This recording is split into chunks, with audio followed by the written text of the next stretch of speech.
So we're getting our 2 or 3 token warm-up sets in on quads. Got a little hammer strength machine here. It's pros and cons to it. What I like about it is you can load it up pretty good and it simulates a lot of weight on the quads.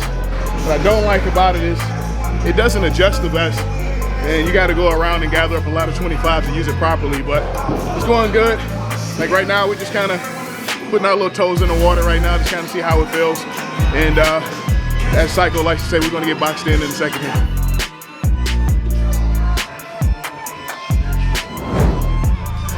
We in and out, mentally locked in. One step by step, got some blood flowing. Ready to get this work now. Okay, now we got Ron, and we're here at Fitness Mania. This is a Sunday. We always do legs on Sunday. Now what we're doing here, now Ron has done several sets on his own of leg extension, just warming up. And now I'm beginning to box him in. I'm about to put him in the phone booth. I'm about to, really start tightening the screws on him. Now, the thing what I'm doing, I'm trying to pre-exhaust the quads, but not burn up all the glycogen where he doesn't have anything left for pressing. So the whole thing that I'm trying to do is actually get his quads bigger. So what I'm doing, you'll see that I grab it and I'm actually pulling it up and releasing, pulling and releasing, pulling and releasing to get more and more blood, nitrogen into the actual muscle. So you'll see me pull it up, and I'm doing this thing where I'm dragging my hand across it.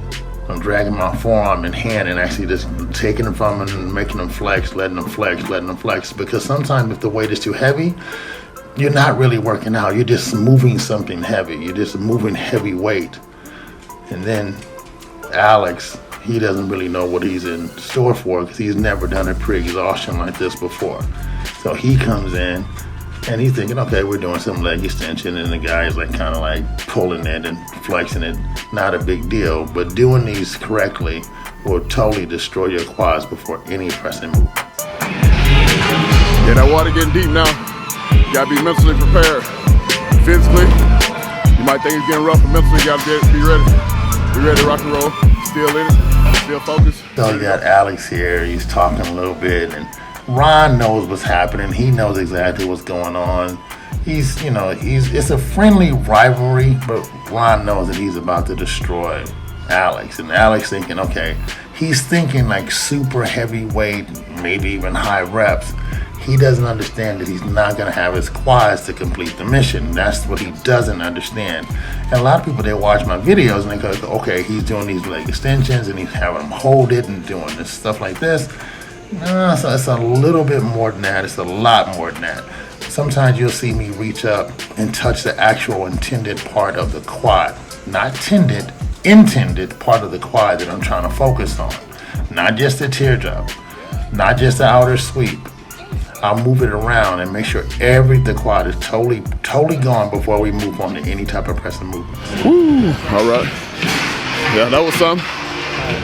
Still here though, still here. Got one more to go. One to go. One more to go. All right, so second exercise, working on some lying hamstrings. However, the real battle is keeping my quads quiet from those extensions. So you lay down against this pad, so all that blood just getting compacted right into that one area. So time to roll. Yeah, we in it on the leg curls. Getting the hamstrings getting pumped, quads already full. Getting the blood into the hamstrings, feeling nice and tight. Getting a good stretch. So now we got Ron here. As you see, I'm pushing his hips back towards his hamstrings. And the reason I'm doing that is that I want to take his lower back out of the movement, because when you work quads in adjacent with hamstrings, the lower back can get extremely tight. It's gonna get extremely tight. I know this, and this is something we have to work into. But I want his lower back to get really, really strong. So this is one reason I'm doing it. And now, once again, I'm not trying to build his hamstrings today, but what I am trying to do is basically exhaust the hamstrings to where once we start working quads, they can assist him. Because when you do leg press or squats, you do have hamstring involved in that movement. So what I'm trying to do is take the hamstrings out of the movement by exhausting. So once again, now we have Alex here. And what I'm doing is I'm having him do so many reps and stand up and then lay back down, same weight, give me more reps. I'm pushing back on his hips so not to use his lower back to put all the emphasis on the actual hamstring. Once again, pre-exhausting. Now Ron's coming over here, basically pushing this guy in the corner and double teaming him. Because when you push the hamstrings back like that, you can't use the glute or the lower back. So the movement becomes very, very heavy, really fast. All right, you see Ron, he's wrapping up here. Got a few plates on a hack squat now. So I'm wrapping up. This doesn't prevent injury. It just reinforces the message to my knees to stay in a straight line.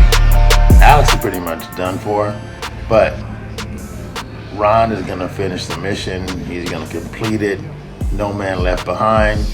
And this is the thing about when you train or have the opportunity to train with a top pro or a pro bodybuilder, you need to do that at some point to see what level you're on and where you stand as far as like the workouts. If you can't do the workouts, you basically can't stand next to them on stage.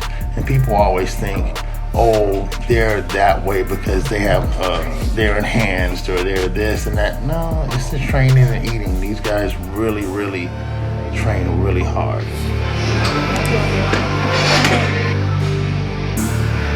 Trying to keep the blood in. Got the knee wraps on, so.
Come in and out. I'm blowing his mouth. In your lungs. That cold air. That cold air got to be in your lungs. Get that cold air in your lungs. Slow your heart down. Slow it down. Slow it down. In your nose. That cold air in your lungs. Slow your heart down. What's going on with Alex right now is not physical fatigue per se. Not how we talk about getting like deep water. So I'm not a good swimmer, right? So when I get in the water, I have a tendency to splash around and panic because I'm uncomfortable. So what happens is when you reach a certain level, especially during a leg workout, because there's so much blood, so much pain, and so much oxygen going around, your body kind of goes into a miniature panic mode. So you start getting tired from the inside out. Your body is still willing to fight because I'm sure his body actually feels the same way as mine. But internally, I'm just so used to this because we do it 3 or 4 times a week for 2 hours. I've learned how to channel that inner panic and inner fatigue and kind of put it away. So as we transition to exercises, I've learned to kind of compartmentalize each little bit of that pain. So physically, we feel the same thing, but internally his body is just causing him to use more energy. The same way if you put me in the water, like I said, I'm not a good swimmer.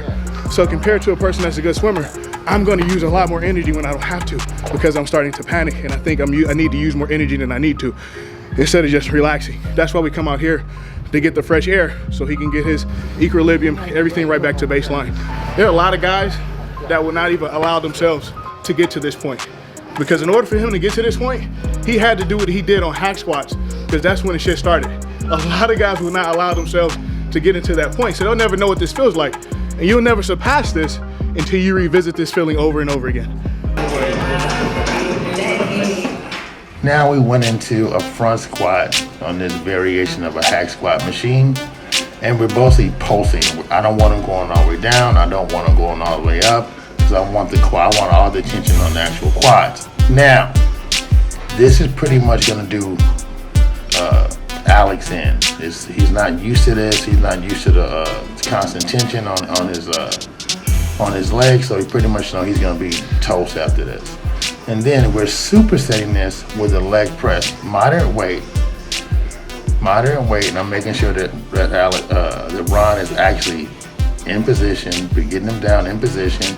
I'm using my hip and my legs to take the weight from him. I don't like the client pushing all the weight. Once he calls it, then I'll let him have it. Sometimes I'll even take 2 or 3 reps from him on heavier weight. Now we're doing partials. Once again, you might like, oh, he's not going all the way down. No, it's constant tension on the quads. We're forcing more and more blood into the quads. Trust me, he's in a lot of pain. The quads are firing, the glutes are firing, the hamstrings is firing. Everything's going down.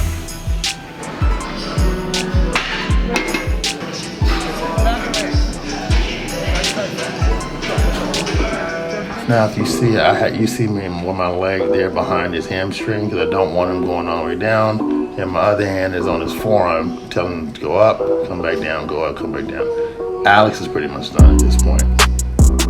He never done this type of volume on his leg like that. This is volume training. He's a real strong guy, and you see I'm basically stopping him and going right back up, down, right back up, and he's pretty much done at this point. Everything, the hamstrings are gone, the quads are gone, and even the lower back and glutes is all firing. And you see how he walks, he's grabbing his lower back, he's totally fired. When my clients did, I totally ignore the pain, because if I put too much emphasis on it, they'll put too much emphasis on it. I want them to go ahead and walk through the pain. So you see the hesitation here? See him trying to get down there. He doesn't even want to bend his leg. They hurt so bad. The lower back is hurting. The glutes is hurting. The hamstrings are hurting. The quads are hurting. And then now he caught a cramp in his abdominal, and I'm pushing the cramp down, trying to get rid of it. He's in a pretty bad place here at this point. He's in a very bad place at this point. He's cramping up. Everything's really, really bad. This is a nightmare from hell. And he has to basically tap out. Trying to get his arm to hit him to get rid of the cramp. I'm gonna try to push it in, see if I can alleviate some of the pain. But it's not going. He's done. He's toast.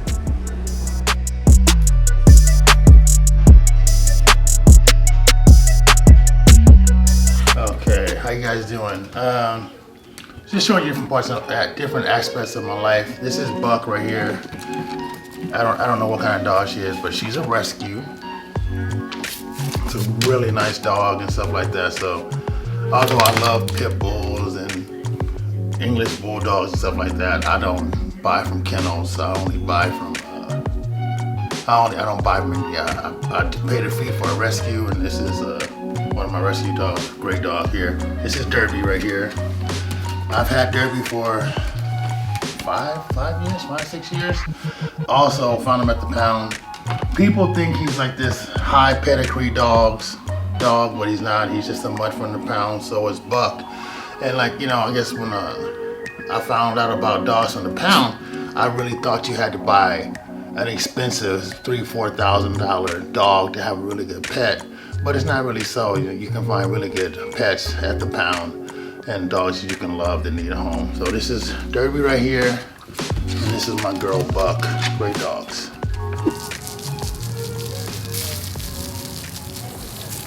I'm wetting the driveway down here so you guys can see what the finished product is gonna look like. So the driveway was poured a little bit over a week ago, and I'm letting it cure before I seal it. All the chemicals and loose dust need to come to the top. We just need to power clean it again, and then we're gonna clear it so it's gonna look something like this, the way it is when it's wet. After I actually clear it and make it a little bit darker, you'll be able to see the subtle changes between the different patterns inside the actual driveway. So every day I wet it down 2 times a day because the concrete never stops drying. It never stops getting hard. Even if it's 25 years old, it's still getting hard. So the trash cans are blocking the driveway because I don't want to drive on it for a couple of months. I want to make sure that it's actually dry and ready for that. But every day I water it down so the water goes down and it dries more evenly to help prevent cracks. All right, so what I wanted to do with the house, I wanted something different. I got the rocks on the first phase when I first did the landscape. So what I want to do here, take the form out, and I want to bring rocks and carry these lights through here just to break things up. So every doorway, I wanted to have slate on it. So this is not concrete, it's actually slate tile or pavers.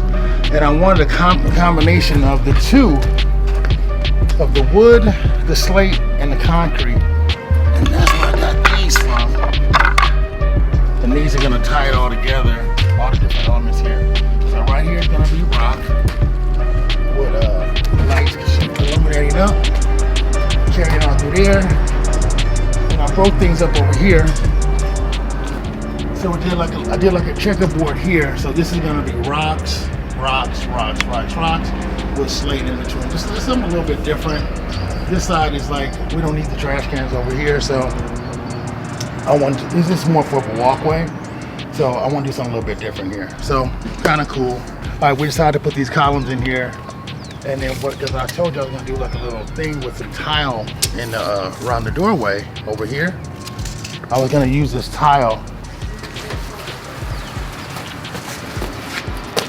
This tile right here, I like this tile because it was a mixture of the brown and the grays. It had all 3 in there. So what I'm gonna do, this whole area in here, I'm gonna cover it with this tile.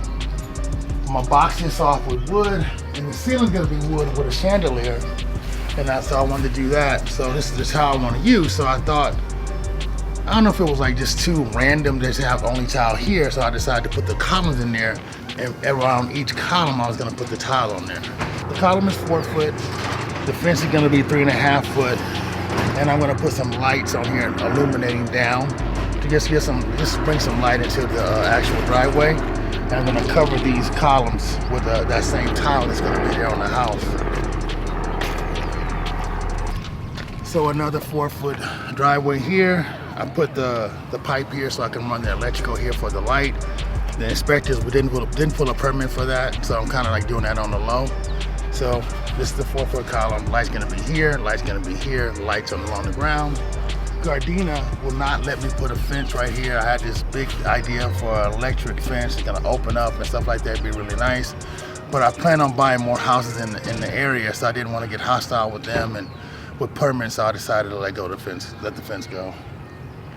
The gate, not the fence. Another column here. So it's gonna be like this with the tile. I'm gonna tile it like this, all the way up. Put a cap on this, put a light coming down and a light coming down. Gonna put this tile out around. We're gonna recess the fence from the property line. It's gonna sit back here, so I can put plants and lights along here. Same 4 foot column. Now I can put a gate. I can put a gate here. This is where I take my trash cans out here, so I did this with pavers. I didn't want to have too much concrete or too much stamped concrete, so I got these pavers in here.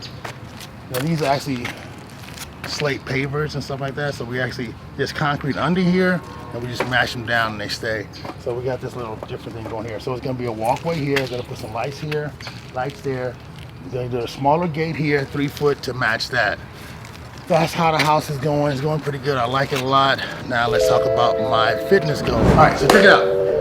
I know the videos, I don't watch the videos, but I know the content that I made for the videos were not very good. Because, you know, and every time when you're losing weight, you're very lucky if you start your prep or your goal and the whole time you get better and better and better and better. So this is what happened. I started off and I wasn't doing keto, but I was in keto, meaning I was taking in carbs, but I would fall in keto in and throughout the day, which is very normal for a male bodybuilder. Women, it's a little bit harder for them to fall into keto. Men can fall into keto accidental.